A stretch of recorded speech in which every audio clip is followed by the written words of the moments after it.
तो फिज़िकल के लिए कब से तैयारी करनी चाहिए? देखो भाई, अब आपका आंसर की आ चुकी है, फिज़िकल के लिए तैयारी शुरू कर दो। हमारा इंस्टाग्राम आईडी है, देखो भाई मैं आपको यहाँ पे लिख देता हूँ Instagram ID. Falcon with Ajay के नाम से है, दूसरी मैंने बनाई है JK SSB वाला, ठीक है। ये 2 आईडीज़, आपको कोई भी डाउट है मुझे उस आईडी पे बात कर सकते हो, फॉलो कर लो इन आईडीज़ को। ज़्यादा मैं अब इस पे ही इसके रिलेटेड बात करूँगा। देखो भाई, क्या है कि हमारा फिज़िकल बैच भी ओपन है, जिसमें हम पूरा गाइड करेंगे, आपको फिज़िकल के लिए ट्रेन करेंगे। आपको टाइम टेबल, शेड्यूल, एक्सरसाइजेज जो भी है, वेट कम है, वेट ज़्यादा है, और रनिंग सीक्वेंस से करनी चाहिए। रनिंग ऐसे नहीं कि आप पहले दिन गए तो सीधा दौड़ने शुरू हो गए और बहुत ज़्यादा आपने मतलब उस हिसाब से आपको प्रॉब्लम आना शुरू हो जाएगा। रनिंग स्टाइल से करना होता है। हमारी रनिंग देखो 5 किलोमीटर है। सबसे पहले हमने स्टेमिना पे ध्यान देना है, ठीक है। हमारे अंदर थोड़ा स्टेमिना आएगा तब जाके हम थोड़ा कर पाएंगे। फिर बाद में बेशक 27 मिनट भी आए वो अलग बात है।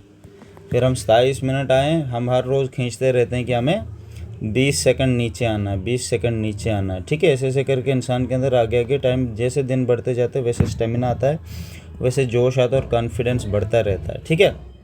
एक दिन में चीज़ें नहीं होती। आप स्टार्टिंग में गए, टाइम देखा 30 मिनट आया, है ना, आप डर गए कि यार पता नहीं क्या होगा, मेरे से तो हो नहीं पा रहा है।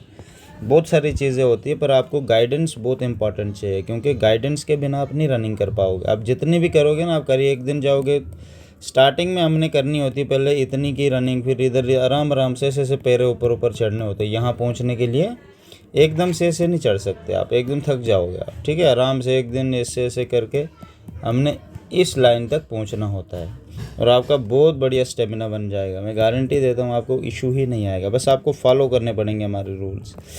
हमारे रूल्स होते हैं कुछ, जो चीज़ें मैं बोलूँगा, देखो हर बच्चे के लिए अलग अलग होते हैं। ऐसे नहीं कि मैं सीधा बोलूँगा ग्रुप में आ जाओ, नहीं, मैं अपना पर्सनल नंबर भी आपको दे देता हूँ। फर्स्ट टाइम तो मैं करता ही करता हूँ कॉल, आपसे पूछता हूँ कि क्या क्या दिक्कत है, उसके बाद आपको करनी होती मुझे कॉल, ठीक है। पहले दिन तो मुझे पूछना पड़ेगा आपकी हाइट कितनी है, वेट कितना, उस हिसाब से आपके लिए रनिंग शेड्यूल बनेगा। हर बच्चे का अलग अलग होता है। किसी का वेट ज़्यादा होता है तो उसको मैं फिर वेट कम करने के लिए अलग से चीज़ें बताता हूँ। किसी का कम होता है उसको बढ़ाने के लिए अलग से बताता हूँ, ठीक है। चेस्ट वगैरह वो सब इसी में सब कुछ आ जाएगा। फिज़िकल के में आओगे, आपका प्री मेडिकल हो गया, DV एक बार चेक कर लूँगा साथ में, या फिज़िकल पूरा इसी में आपको प्रॉपर गाइडेंस आ जाएगी। और ये फिज़िकल एंड तक इसकी वैलिडिटी रहती है। इसको ज्वाइन करने के लिए मैंने इंस्टाग्राम की आईडीज़ आपको दी है, वहाँ पे जाके मुझे मैसेज कर सकते हो। देखो हमारा फिज़िकल होने वाला है सितंबर और अक्टूबर में, आप लोगों को पता भी है, और हमें टाइम भी ज़्यादा नहीं है हमारे पास। जून समझ लो ख़त्म ही हो गया हमारे पास, अब जुलाई है, अगस्त है और सितंबर आ गया, ठीक है। तो ज़्यादा से ज़्यादा आपके पास 100 डेज़ है मेरे हिसाब से।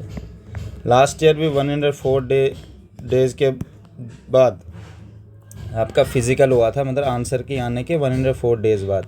तो अभी भी आपके पास 100 डेज़ है, तो अपनी तैयारी शुरू कर दो भाई, और हमारे साथ भी आ सकते हो। आप किसी भी स्टेट से बिलोंग कर रहे हो, लड़की हो लड़का हो, कोई फ़र्क नहीं पड़ता। हमारे बैच में लड़कियां भी आती है, लड़के भी आते हैं, आप आ सकते हो। और मेरी तरफ से बेस्ट ऑफ लक।